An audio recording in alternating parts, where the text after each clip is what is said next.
Thank you, Brian. Good morning.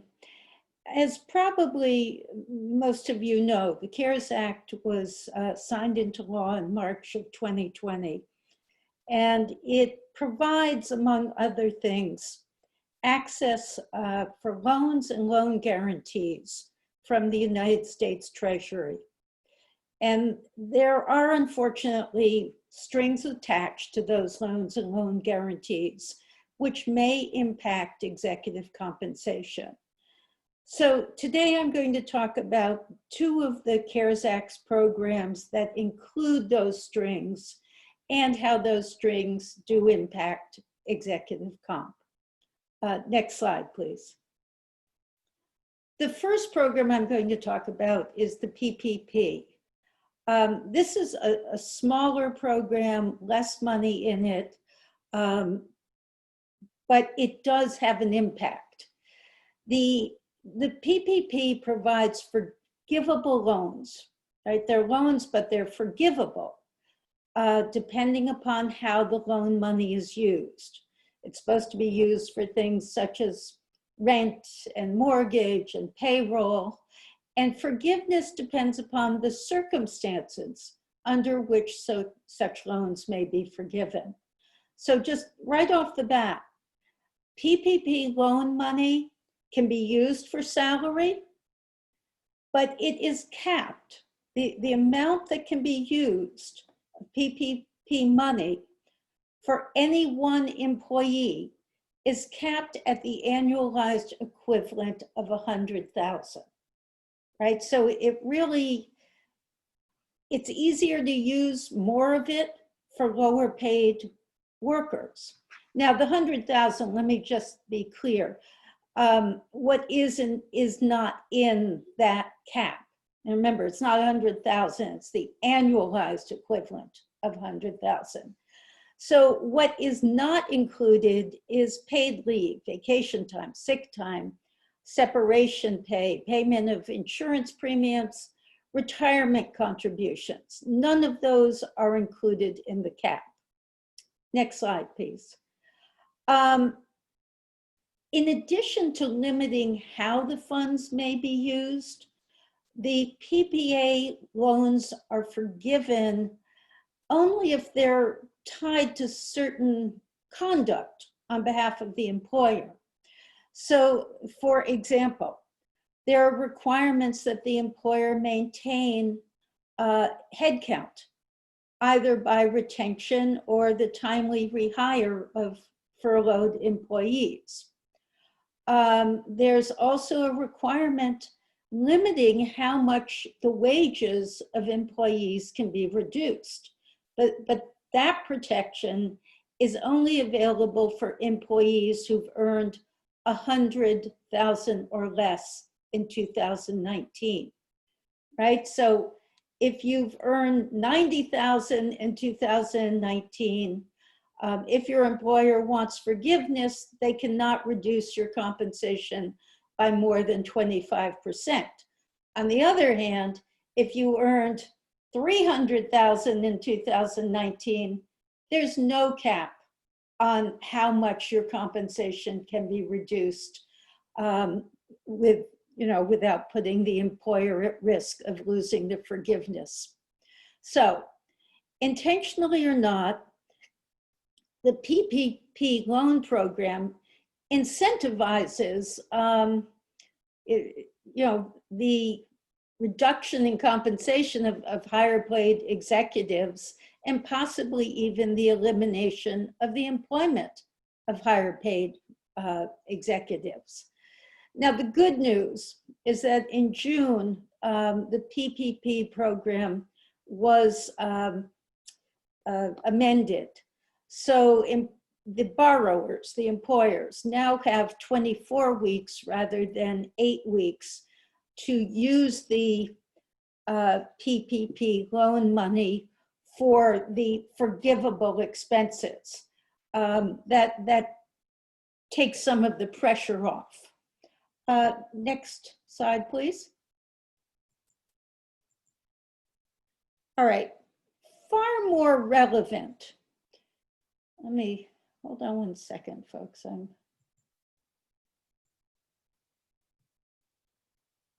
right.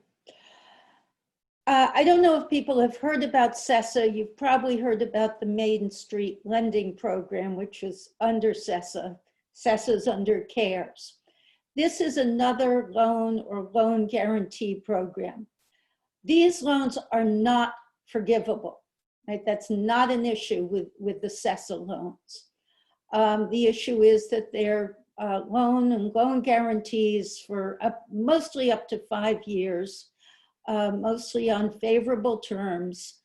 And they are usually, there's some overlap of availability of PPP loans and CESA loans, but the CESA loans are intended for more the mid-size and larger employers. The problem with these is that there is a restriction period, and that period runs the time of the loan plus a year, at least a year thereafter, right? So say your employer, your prospective employer, gets a 3-year CESA loan. The restrictions about which we are going to talk is a 4-year restriction. So what are those compensation restrictions? I'm going to go through them one by one. During any consecutive 12-month period, right, while the loan is active and at least 1 year thereafter, executives who receive total compensation between $425 and $3 million in 2019 may not receive more than what they received in 2019. Their compensation is capped. So if in 2019 you received $430,000, that is capped. That's your cap for the next, using my analogy, 4 years. 3 years of the loan and 1 year thereafter, at least 1 year thereafter. That is your cap for 4 years. If during 2019 you received more than $3 million, you actually get a haircut. The haircut is you can receive $3 million plus 50% of the excess. So say you received $4 million in 2019, during the restricted period, you can receive in any one 12-month period, you can receive $3 million plus half of the excess, which is half of $1 million, so $3.5 million. You actually get a haircut. Affected executives also, in terms of severance or termination benefits, can't receive in excess of twice the total amount received in 2019. Next slide, please. So since a lot of the Essex folks are executives in transition or have been in transition, some of what is on this slide is going to be relevant to you. These things were not clear originally, but they've been clarified. So what happens to an executive who began employment during 2019 or thereafter? Right, so you didn't get a full year in 2019, or you get, the way it sounded was you'd be capped at, whatever, if you started July 1, you'd be capped at half a year. That's not how it works. The reference period regarding from which the cap is determined is not calendar year 2019. It's counted from the end of the month in which the employment began. So if you began in June of 2019, your reference period effectively starts July 1, 2019 through June 2020. So what you earned in that period is what the cap is determined on. Now, using that example, your cap period is over, your reference period is over. If, however, you started employment on October 15th, your reference period will run from November 1, 2019 through the end of October 2020. So you're still in that period that from which your cap is determined. So, you know, if you're earning 430 during that period and you don't want to cap, maybe you ask the employer, you negotiate to get more into the reference period so your cap is not so low going forward. On the other hand, if you're coming in just under the cap, or just close to the cap, you may want to say, no, hold that money back so I'm not capped for the next 12 months. So those are the sorts of things that you're going to have to look at and think about if your employment began during 2019 or thereafter. So what about executives whose compensation first exceeds the 425 or the 3 million during a consecutive 12-month period ending after 2019? Again, your reference period is not calendar year 2019. Your reference period is counted from the end of the month in which your compensation first reached that cap, right? So you still have time, you know, to sort of work this out so you get a higher cap, or you stay away from the cap entirely. Next slide, please. All right, what do the caps apply to? Caps apply to a total compensation. So how is total compensation defined? It includes the obvious things: your salary, your bonuses, your awards of stock and other financial benefits. What is as yet unresolved is how unvested compensation is going to be counted. So most likely, if you get deferred compensation, but it's vested deferred compensation, that is likely to be counted. If, however, it is unvested deferred compensation or unvested equity, that likely is not counted in determining the cap. All right, additional requirements. Mid-sized employers have to make a commitment to make commercially reasonable efforts to maintain payroll and retain employees, et cetera. I think in the long run, that's likely not to be particularly enforceable. Next slide, please.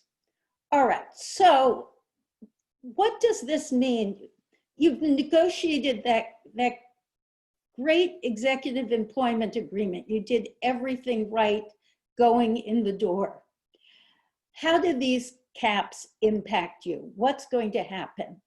Well, one obvious issue is that the caps may run contrary to contractual obligations that are owed you, right? Say, per your employment agreement, you have a base and then you have a bonus arrangement that's tied to some sort of metric that might get you above, you know, the cap in any given year.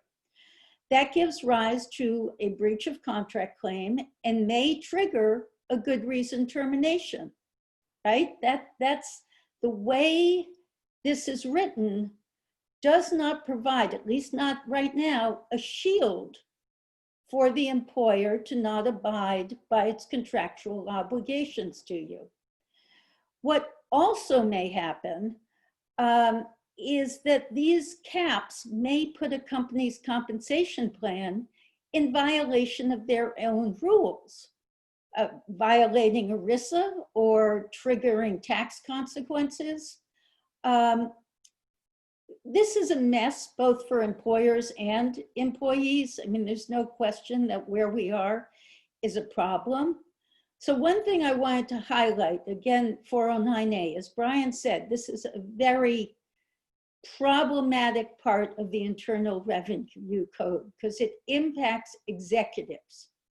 The penalties and the accelerated tax fall on the executives. So, for example, suppose you attempted to negotiate with your employer a revised agreement that deferred the compensation that you should have been paid now to sometime after the restricted period, right? One would think you negotiate something, they'll pay you then with interest, whatever, that sounds reasonable. The problem is that runs afoul of 409A, and it could result in the immediate recognition of those deferred amounts as income to you, right? You get taxed on it now if you do that, and you get hit with penalties. Next slide, please. So it is generally believed that there will be, guidance and relief from the government. I mean, these things are just too messy, too problematic. The problem is that guidance and relief is anticipated but not currently available. So affected executives need to take whatever steps they can now to protect themselves. And 3 points here. If you are still within a 1-year reference period, negotiate what is the best deal for you, whether it's higher compensation now so as to create a higher cap going forward, or less money now so as to avoid being capped for the next 12 months. You need to think that through and do your negotiations with your employers. Employers are expecting this. If a cap will create a breach of contract, take the necessary steps to protect that legal claim. In Massachusetts, we have a 6-year statute of limitations for a breach of contract. But as Brian pointed out, your contract may require you to take some additional steps, giving written notice, giving the employer an opportunity to cure. You may have to go through those steps to make sure that you don't lose that breach of contract claim.